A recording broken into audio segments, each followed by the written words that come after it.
یہودی کا ایک بیٹا حضور نبی کریم صلی اللہ علیہ وسلم کی مجلس میں آیا کرتا تھا، وَيَخْدِمُ النَّبِيَّ صلی اللہ علیہ وسلم، حضور صلی اللہ علیہ وسلم کی خدمت کیا کرتا تھا۔ اسے آپ سے پیار ہو گیا تھا، آپ سے محبت ہو گئی تھی، اور جتنی دیر وہ مجلس میں بیٹھا رہتا پیارے آقا کو دیکھتا رہتا۔ جس سے محبت ہوتی ہے اسی کو دیکھنے میں مزہ آتا ہے۔ اور خدمت کرتا تھا۔ خدمت کیا کرتا تھا؟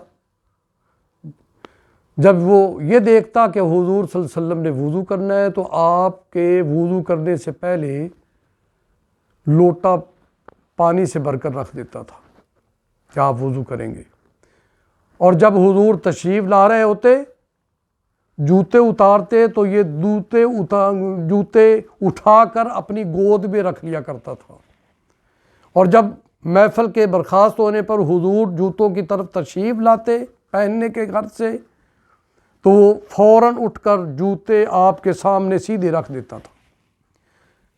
جوڑے اٹھانے کی خدمت، وضو کرانے کی خدمت، لوٹا پانی سے بھرنے کی خدمت یہ کرتا تھا، اور حضور کی مجلس میں بیٹھا رہتا تھا۔ یہودی، کلمہ نہیں پڑھا۔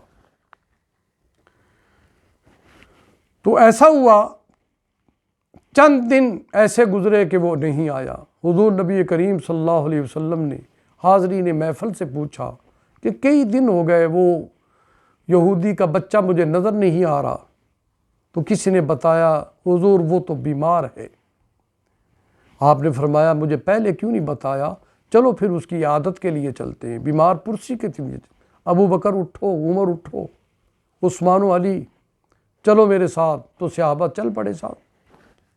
یہودی کے گھر پہ پہنچے، اس کی آنکھیں بند تھیں، زبان بند تھی، آخری سانس تھی، زندگی کے آخری لمحات تھے، گویا روح پرواز کرنے کو ہے۔ آپ صلی اللہ علیہ وسلم گئے، بڑی محبت سے اس کے سرہانے بیٹھ گئے، رحمت کا ہاتھ اس کی پیشانی پر رکھ دیا تو اس نے آنکھیں کھول لی، چہرے پر مسکراہٹ آئی۔ ایسے محسوس ہوتا تھا کہ حضور کو دیکھنے سے اس کی مرض دور ہو گئی۔ دیدار مصطفیٰ، اس میں وہ شفا ہے مریضوں کے لیے کہ مرضیں دور ہو جاتی ہیں۔ سبحان اللہ۔ صحابہ کیا کہتے تھے؟ جب ہمیں بھوک اور پیاس تنگ کرتی تھی، پیارے آقا کو آ کر ہم دیکھ لیتے تھے، پیاس بھی دور ہو جاتی تھی، بھوک بھی ختم ہو جاتی تھی۔ پھر آپ صلی اللہ علیہ وسلم نے اس یہودی بچے سے کہا کہ کلمہ پڑھ لو، اسلم، اسلام لے آؤ۔ تو وہ اپنے والد کو دیکھنے لگا، والد کو دیکھا کہ والد کیا کہتے ہیں، اجازت دیتے ہیں یا نہیں دیتے؟ تو والد نے کہا ابو القاسم کی مان لو، یہ حضور صلی اللہ علیہ وسلم کی کنیت ہے، ان کی یہ بات مان لو۔ تو اس نے زبان سے کلمہ پڑھا۔ آپ صلی اللہ علیہ وسلم بہت خوش ہو گئے۔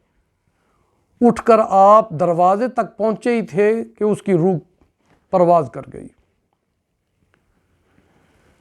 اس نے کلمہ پڑھا، کلمے کا نور اندر داخل ہوا اور روح باہر نکل گئی، اور آپ صلی اللہ علیہ وسلم کی زبان پر یہ دعا آئی، الحمدللہ الذی انقذہ اللہ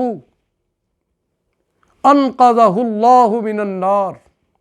تمام تعریفیں اس ذات کی ہیں، اس اللہ کے لیے جس نے اسے دوزخ کی آگ سے بچا لیا۔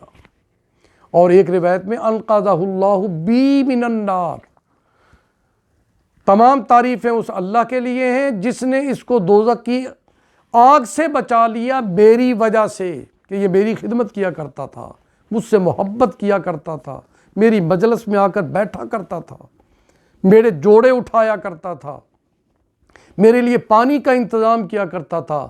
ان جوڑوں کی برکت ہے، پیارے آقا کے جوڑوں کی برکت ہے کہ اللہ نے اس کو دوزخ کی آگ سے بچا لیا۔